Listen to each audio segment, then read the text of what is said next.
नमस्कार दोस्तों, स्वागत है आपका मेरे चैनल पर। मार्केट की इन्फॉर्मेशन पर लेकर आ गया हूँ आपके लिए शानदार वीडियो। और यहाँ पर आपको देखिए 2 दिन के बाद में सेंसेक्स के अंदर में देखने को मिला बढ़िया उछाल। और बढ़िया उछाल की जो है वो वजह होती है हमेशा, और वो वजह क्या थी मैं आपको बताता हूँ। इंग्लैंड से क्या हुआ था, इंग्लैंड से क्या rate I, 25 BPS rate cut की जो है वो एक आशंकित न्यूज़ आई है, जिसकी वजह से क्या बताया जा रहा है कि आने वाले टाइम पर जो हमारे यहाँ पर बीपीएस रेट होगी, रेपो रेट होगी, वो ज़रूर से डाउन होगी। तो एक तो वो सबसे बेस्ट चीज़ थी। उसके अलावा वॉर जो चल रहा था ईरान और इजराइल के बीच के अंदर में, वो भी टेबल पर जो है सेटलमेंट हो चुका है।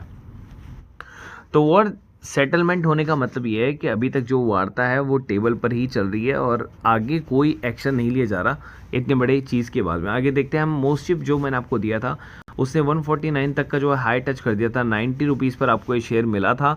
ठीक है, मैंने बताया था आपको स्मॉल कैप के अंदर में सेमीकंडक्टर शेयर जो है वो आप मोस्ट शिप को बाय कर सकते हैं after CG power and Vedanta limited को, अगर आप नहीं बाय करना चाहते हैं तो आपको मिला 60% से ज़्यादा का रिटर्न। ठीक है, उसके अलावा यहाँ पर एक और शेयर है जो कि मैंने पेड ग्रुप के अंदर में दिया था। देखिए पेड ग्रुप जो है वहाँ पर आप जुड़ने के लिए यहाँ पर इस दिए गए नंबर पर कॉल कर सकते हैं। वो 300 पर मंथ वाला ग्रुप है और उसके अंदर में ये शेयर मैंने आपको दिया था सिगाची। और सिगाची के अंदर में क्या हुआ, आज ही 11% जो है वो अप था। अगर आपको मैं केवल और 1 मंथ का चार्ट दिखाऊँ तो यहाँ पर हमने जो है इस चीज़ को बाय करना स्टार्ट किया था। अगर आप देखें 68 तक, तो हमें ऑलमोस्ट 20% तक का जो है प्रॉफिट हमें ऑलरेडी मिल चुका है अप्रैल के अंदर में, और अभी भी अप्रैल का मंथ बाकी है।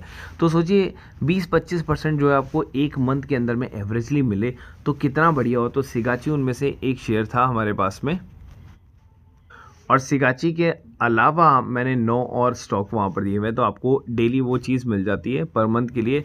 ज़रूरी नहीं है आपको बीच में भी आप ज्वाइन हो सकते हैं। अगर आप 22 को ज्वाइन होते हैं, 23 को ज्वाइन होते हैं, तो आपका 23 मई तक का जो है प्लान वैलिड हो जाएगा 23 अप्रैल से। आगे चलते बाजार बंद होने के बाद डीलिस्टिंग के ऑफर की जानकारी आपको देखने को मिली। तो यहाँ पर इंस्पिरेसिस सॉल्यूशन ने जो है अपनी डीलिस्टिंग की जो है पूरी योजना बना ली और वो मार्केट से पूरी तरह से डीलिस्ट होना चाहती है। डीलिस्ट ऑफर को लेकर बाजार के बंद होने के बाद बड़ी जानकारी यहाँ पर ये आई है कि डीलिस्ट के ऑफर को मैनेजर विवरो फाइनेंशियल सर्विस ने जानकारी देकर बताया कि ऑफर के लिए बिड की प्रक्रिया को समय सीमा खत्म हो गई है और ये डीलिस्ट होने के लिए बिल्कुल रेडी है। आपके पास में इससे रिलेटेड शेयर हैं और अगर आपको लगता है कि अभी भी वो ट्रेड कर रहे हैं तो आप वहां से निकल सकते हो। उसके अलावा 6% बड़ा मनी कंपनी का प्रॉफिट जिसकी हम बात करें उसका नाम है जियो फाइनेंशियल। लेकिन यहाँ पर देखिए टारगेट क्या दिया जा रहा है, उल्टा टारगेट आपको दिया जा रहा है ब्रोकरेजेस की तरफ से। ब्रोकरेज की तरफ से बताया जा रहा है कि भैया उनको 16.5 करोड़ रुपए का मोटा मुनाफा हुआ, लेकिन उसका जो शेयर प्राइसिंग है जो 385 अभी चल रहा है उसको 318 पर लाने का जो है टारगेट दिया है कि उसके अंदर में काफ़ी बड़ी सेलिंग जो है आपको देखने को फिलहाल मिल सकती है। मुनाफा उन्होंने काफ़ी अच्छा दर्ज किया है, 418 करोड़ रुपए का एक साल पहले इसी तिमाही के अंदर में 414 करोड़ रुपए का। ठीक है, तीसरी तिमाही के अंदर 99 करोड़ रुपए के मुकाबले बढ़कर 103 रुपए नहीं 103 करोड़ रुपए हो गया है। ठीक है, ये करोड़ों में चलते हैं सारे फिगर जो आपको छोटे छोटे दिखते हैं। और यहाँ पर आपको देखने को मिलेगा 2023-24 में कई गुना बढ़कर 1605 करोड़ रुपए हो गया है, जो पिछले वर्ष में 31 करोड़ रुपए ही था। अब यहाँ पर ये बताया जा रहा है कि शेयर का जो हाल है वो अब आपको उसके अंदर में करेक्शन देखने को आपको सीधे सीधे मिलता जाएगा। एक्सपर्ट की राय कि मंदी इसके ऊपर में हावी होती जाएगी और शॉर्ट करते जाएंगे शेयर, और ये शेयर जो है 335 के आसपास में आ जाएगा। तो इसलिए मैं भी चाहता हूँ, क्योंकि इसका पी जो है वो ऑलमोस्ट 10,000 के ऊपर की तरफ में जा चुका है। अगर हम बात करें येस बैंक की, तो येस बैंक के शेयर के अंदर में आप देखें हिस्सा बिक्री की खबर के बाद में शेयर ने रफ्तार पकड़ ली, और रफ्तार के बाद में क्या हुआ भैया 5% से ज़्यादा का जो है ना वो शेयर भागना स्टार्ट कर चुका है। आपको अगर आज वाले शेयर के बारे में अगर मैं बताऊं तो यहाँ पर आपको 25 के पार वो जो शेयर वो पहुँच गया है। और इसके अंदर में जो खबर थी वो आपको मैंने फ्राइडे के दिन ही दे दी थी कि दुबई के सबसे बड़े लेंडर्स कर्ज देने वाली कंपनी अमीरात एंड बीडी ने हिस्सा खरीदने की रुचि व्यक्त की है और येस बैंक में बहुमत हिस्सेदारी हासिल करने के लिए बोली जमा करने के लिए मूल्यांकन कर रहा है। उसी वजह से येस बैंक के अंदर में 5.5 का आपको ऊपर जाते हुए देखने को मिला, और 25 से प्लस आते ही हमने क्या किया, खरीदारी वापस से येस बैंक के अंदर में कर लिए। न्यूज़ भी अच्छी आ गई और हमारे लेवल पर भी आ गया, तो हमने वापस से खरीदारी कर ली और 25 का ही हमने इसके ऊपर में एसएल जो है मेंटेन कर लिया है। फिर क्या हुआ कि इस बड़े निवेशक ने हिस्सेदारी बोर्ड ने जारी की मंजूरी सूचना। तो यहाँ पे आप देखिए फरवरी के मध्य से कार्लाइल ग्रुप ने बैंक में 1056 करोड़ रुपए के बराबर की हिस्सेदारी बेची थी। ये हिस्सेदारी ओपन मार्केट जरिए बेची गई थी, जिसके अंदर में हमने एसबीआई को बताया जा रहा था। लेकिन जब ये बेची गई ना, तो इसको खरीदने वाला भी तो कुछ ना कुछ होना चाहिए। 21 अप्रैल को बैंक के करीब 128 करोड़ शेयर कार्लर ग्रुप की कंपनी सीए बेस्क्यू को जारी करने की अनुमति दे दी थी। मंजूरी बीएसक्यू को अलॉट किए गए वारंट्स में से 128 वारंट्स शेयर को बदले में विकल्प चुनने के बाद ये फैसले के बाद बताया गया था। बैंक के मुताबिक 14.82 करोड़ रुपए के भाव पर कन्वर्ट किए गए थे ये सारा का सारा। और सीए बेस्क्यू ने वारंट की 25% हिस्सा वारंट जारी होने के वक्त ही चुका दिया था। और यहाँ पर बैंक ने शनिवार को जानकारी दी है कि उसकी बाकी 75% 1422 करोड़ रुपए जो है वो उसको हासिल हो जाएंगे। तो ये पूरा सौदा जो है ना, वो 25 और 75 के रेशियो के अंदर में जो है बटा हुआ है। तो 25 पहले हो गया था, 75 अभी आने वाला है। तो यहाँ पर ये सारी चीज़ें जो है मैं आपको एक बार बता रहा हूँ, ताकि आपको पता रहे कि क्या एक्चुअल में डील थी, क्या खबर थी। उसके अलावा बात करें ब्लैक रॉक की, तो 2 स्टॉक के अंदर में और खरीदारी करी है। देखिए, जियो फाइनेंशियल के अंदर में तो खरीदारी की थी, लेकिन ज़रूरी नहीं है कि आप जियो फाइनेंशियल को खरीदें, क्योंकि अगर वो सेम कंपनी अगर कोई और शेयर भी खरीद रही है सेम भाव के ऊपर में, तो आप उनके अंदर में जा सकते हैं जो ज़्यादा फंडामेंटली स्ट्रॉन्ग है। तो यहाँ पर अगर आप देखेंगे तो शेयर बाजार के अंदर में शुक्रवार को 2 स्टॉक के अंदर में जो है इन्होंने 207 करोड़ रुपए की खरीदारी फिलहाल की है। मैं आपको दोनों स्टॉक के नाम बता देता हूँ।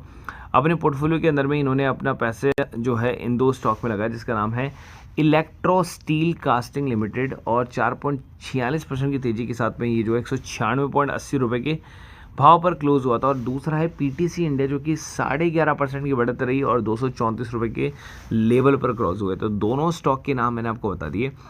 ब्लैक रॉक ने इन खरीदारी को सुविधाजनक बनाने के लिए अपनी iShares second public limited company, iShares global water, UCITS ETF और इस तरह की जो है इन पोर्टल से जो है उन्होंने वो खरीदारी की है। मैंने कहा अगर आप काम करते हैं निफ्टी बैंक निफ्टी फिनिफ्टी के अंदर में और इंट्राडे स्टॉक ऑप्शन और फ्यूचर्स के अंदर में, तो ये ग्रुप आपके लिए होने वाला। तो यहाँ पर देखिए, इंट्राडे स्टॉक ऑप्शन और फ्यूचर के अंदर मैंने एयरटेल जिंदाल की कॉल दी। एयरटेल की कॉल जो है वो एक्टिव हो गई थी, 20 तक गई, हमें 25% जो है प्रॉफिट दिया उसने। विदिन 10 मिनट्स के अंदर में हमने प्रॉफिट बुक किया। उसके अलावा इंट्राडे जो हमने लिया था वो इंट्राडे आज चला नहीं, क्योंकि मार्केट जो है वो ऊपर आने के बाद में रिबाउंड हो गया था। उसके अलावा यहाँ पर जो हमने फ्यूचर्स दिए थे, तो उन फ्यूचर्स के अंदर में देखिए 4-4 लाख, 1-1 लाख, इन सब का जो है आपको फायदा होता है देखने को मिला। इस ग्रुप की प्राइसिंग है 1000 रुपीज़ पर मंथ की। आप कभी भी जुड़ सकते हैं उस डेट से लेके और अगली डेट तक जो 23 में है, वहाँ तक के लिए आपका प्रोग्राम हो जाएगा। दिए गए नंबर पर आप कॉल कर सकते हैं। बैंक निफ्टी निफ्टी के अंदर में हमने मिड कैप और बैंक निफ्टी की कॉल दी, तो यहाँ पर मिड कैप और बैंक निफ्टी की कॉल दोनों चल गई थी। उसके बाद में हमने तीसरी कॉल दी, उसके अंदर में हमें एसएल हिट हुआ और हमने वहाँ पर लिखते भी है, देखिए हमने एसएल हिट हुआ। तो कोई कॉल ऐसे नहीं है कि अगर हिट होगा एसएल तो हमने लिखते भी हैं। तो 2 कॉल हमारी जो है लॉस की गई थी, 4 से 5 कॉल हमारी जो है प्रॉफिट की गई थी। लेकिन जो प्रॉफिट की कॉल होती है उन्होंने सेकंड टारगेट अचीव किया। तो ऑलमोस्ट आज हमने जो है 7500 का प्रॉफिट जो है टच किया। और इस ग्रुप की प्राइसिंग भी 1000 रुपीज़ पर मंथ है। अगर आपको सारे ग्रुप से ढूंढना है तो 2000 रुपये के अंदर में आपको तीनों ग्रुप मिल जाते हैं। बात कर लेते हैं पेनी स्टॉक, 5 रुपये फायदा हुए विदेशी निवेश खरीदारी 7 करोड़ से अधिक शेयर। तो 7 करोड़ से ज़्यादा अगर शेयर उन्होंने खरीदे हैं, तो 7 × 4 के भाव से अगर आप कर लोगे तो 28 करोड़ की टोटल खरीदारी जो है वो विकास लाइफ के अंदर में अभी आई है। तो कंपनी के पैटर्न के बारे में अगर करें तो 875 करोड़ रुपए की कंपनी है। इसके अंदर में आप देखिए थोड़ा बहुत जो है एफआईएस ने हिस्सेदारी को बढ़ाया। हालांकि कंपनी का जो प्राइसिंग है वो बेसिकली बहुत ही छोटा, 4 रुपये 25 पैसे के आसपास में आपको देखने को मिल रहा है। वहीं पर ही 5-10% का जो है आपको ऊपर नीचे देखने को मिलता है। यहाँ नेट प्रॉफिट के अंदर में देखें तो लास्ट 2 क्वार्टर जो है वो अच्छे गए थे, लेकिन अभी का जो क्वार्टर है उनका इतना ज़्यादा जो है अच्छा नहीं गया था। नेट प्रॉफिट्स अगर आप देखें तो यहाँ पर आपको 2 साल पहले जो उन्होंने काफ़ी अच्छा प्रॉफिट कमाया था, जो लास्ट 2 साल से जो है नेगेटिव कर रही है। इसलिए हमने क्या है कि इसके अंदर में अभी तक एंट्री को नहीं लिया है। और आगे चलते हैं, और आगे चलने के बाद में शेयर होल्डिंग पैटर्न के बारे में बात करूँ तो यहाँ पर 11.75 की जो थी वो अब 11.38 रह गई। और यहाँ पर एफआईएस जो है ना वो बिल्कुल नहीं थे, तो अब एफआईएस ने एंट्री लेना स्टार्ट कर दिया है। तो जब एफआईएस एंट्री ले रहे हैं तो माल किससे खरीद रहे हैं? जनता से खरीदते जा रहे हैं। तो जनता का इसमें 78% बचा है और अब धीरे धीरे ये 75% रह गया। तो जल्दी ही आपको इसके अंदर में रिवर्स मूवमेंट देखने को मिल सकता है। तो हम एक और क्वार्टर का जो है इंतज़ार करेंगे, या फिर हमने बाइंग लेवल जो हमारा जो है उसका इंतज़ार करेंगे। तब तक हम विकास लाइफ केयर को थोड़ा सा दूरी बनाए रखेंगे। वीडियो अगर अच्छा लगा तो लाइक और सब्सक्राइब ज़रूर कर देना, और यहाँ पर दिए गए नंबर पर आप कॉल कर सकते हो किसी भी ग्रुप से जुड़ने के लिए।